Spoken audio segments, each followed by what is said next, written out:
San మొదట ఆ మాయా గిన్నెని చూసి చాలా ఆశ్చర్యపోతాడు. కాని ఆ వృద్ధుడు వెళ్లిపోయిన తర్వాత తను కూడా ఆ మాయా గిన్నెను ఉపయోగించాలని డిసైడ్ అవుతాడు. తన దగ్గర ఉన్న ఒక చిన్న ఉంగరాన్ని బయటకు తీసి ఎన్నో ఆశలతో ఆ గిన్నెలో పెడతాడు. చూస్తూ ఉండగానే అక్కడ ఒక మ్యాజిక్ జరుగుతుంది. ఆ ఒక్క ఉంగరం కాస్త 2 ఉంగరాలుగా మారిపోతుంది. అది చూసి శాన్ ఆనందం నెక్స్ట్ లెవెల్కి చేరుకుంటుంది. ఆ తర్వాత 2 4గా, 4 8గా, 8 16గా, 16 32గా అలా చేస్తూ డైమండ్ రింగ్స్ తో ఆ గిన్నెను సగానికి పైగా నింపేస్తాడు. దీనితో అతడు ఎంతో సంతోషిస్తాడు. ఆ ఉంగరాలన్నింటినీ తన జేబులో పెట్టుకుంటాడు. ఆ తరువాత ఆ మాయా గిన్నె వైపు చూస్తూ, ఆ ఇద్దరూ నాతో చాలా తప్పు చేశారు, అందుకే నేను వాళ్లను అంత సులువుగా వదిలిపెట్టను, నా ముందు తలదించుకునేలా చేస్తాను అని మనసులో అనుకుంటాడు. అంతా అయిపోయిన తరువాత ఆ గిన్నెను తన బాక్స్లో భద్రపరుస్తాడు. ఆపై ఆ ఉంగరాలన్నింటినీ అమ్మి బాగా ధనవంతుడైపోవాలని అనుకుంటాడు. కాని సరిగ్గా అదే సమయంలో ఒక అమ్మాయిని బలంగా ఢీకొడతాడు. ఆ అమ్మాయి కింద పడిపోబోతుంటే శాన్ ఆమెను పట్టుకుని కాపాడుతాడు. ఆ అమ్మాయి పేరు సీసీ. ఆమె ఒక సోషల్ మీడియా సెలబ్రిటీ.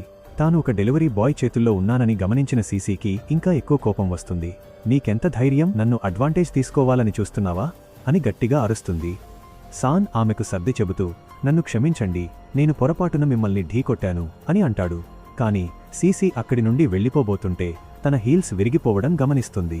అది చూసి ఆమెకు బాగా కోపం వచ్చి, త్వరగా డబ్బులు తీ, నా హీల్స్ ధర 8000 యువాన్లు అని నీకు తెలుసా అని నిలదీస్తుంది. అది విని శాన్ నమ్మలేకపోతాడు. అప్పుడు ఆమె, నేనొక సెలబ్రిటీని, నేను ఇలాంటి ఖరీదైన వస్తువులనే వేసుకుంటాను, కాబట్టి త్వరగా నా డబ్బులు నాకు ఇచ్చేయ్ అని డిమాండ్ చేస్తుంది. శాన్ ఆమెకు డబ్బులు ఇవ్వడానికి ఒప్పుకుంటాడు.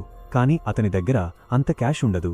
అందుకని తన దగ్గర ఉన్న ఒక డైమండ్ రింగ్ను ఆమెకు ఇస్తూ, నువ్వు దీన్ని ఉంచుకోవచ్చు, ఎందుకంటే నా ఒక్క డైమండ్ రింగ్ విలువ 10,000 యువాన్లు అని చెప్తాడు. కాని సీసీ ఆ ఉంగరాన్ని చేతిలోకి తీసుకోగానే అది నకిలీదేమో అని అనుమానిస్తుంది. ఈ డెలివరీ బాయ్ ఇలాగే అందర్నీ ఇబ్బంది పెడుతూ మోసం చేస్తున్నాడని భావిస్తుంది. అందుకే నన్ను పిచ్చిదాన్ని చేయాలని చూడకు, త్వరగా నా డబ్బులు నాకు ఇవ్వు అని అంటుంది. దానికి అతడు, మీకు నమ్మకం లేకపోతే ఈ ఉంగరాన్ని ఒకసారి పరీక్షించి చూసుకోండి, మీకే అంతా క్లియర్గా తెలుస్తుంది అని చెప్తాడు.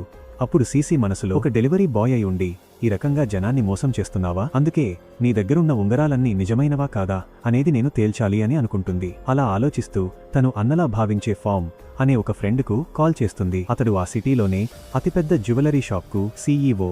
అతనికి జ్యువెలరీ గురించి చాలా నాలెడ్జ్ ఉంటుంది. సీసీ తన అన్నకు కాల్ చేసి శాన్ గురించి, అతను తనను ఎలా ఢీకొట్టాడో, తన హీల్స్ ఎలా విరిగాయో, దానికి జరిమానాగా అతను ఒక ఉంగరాన్ని ఎలా ఇస్తున్నాడో, అతని దగ్గర ఇలాంటివి ఇంకో 100 ఉంగరాలు ఉన్నాయనే విషయాలన్నీ చెప్తుంది. అది విన్న ఫామ్, ఒకసారి ఆ ఉంగరాన్ని నాకు చూపించు అని అడుగుతాడు. సీసీ వీడియో కాల్లో ఆ ఉంగరాన్ని అతనికి చూపిస్తుంది. ఫామ్ ఆ ఉంగరాన్ని చూడగానే ఒక్కసారిగా షాక్ అవుతాడు. మరి ఆ తర్వాత ఏం జరిగిందో తెలుసుకోవాలంటే కామెంట్ బాక్స్లో పార్ట్ 4 అని టైప్ చేయండి.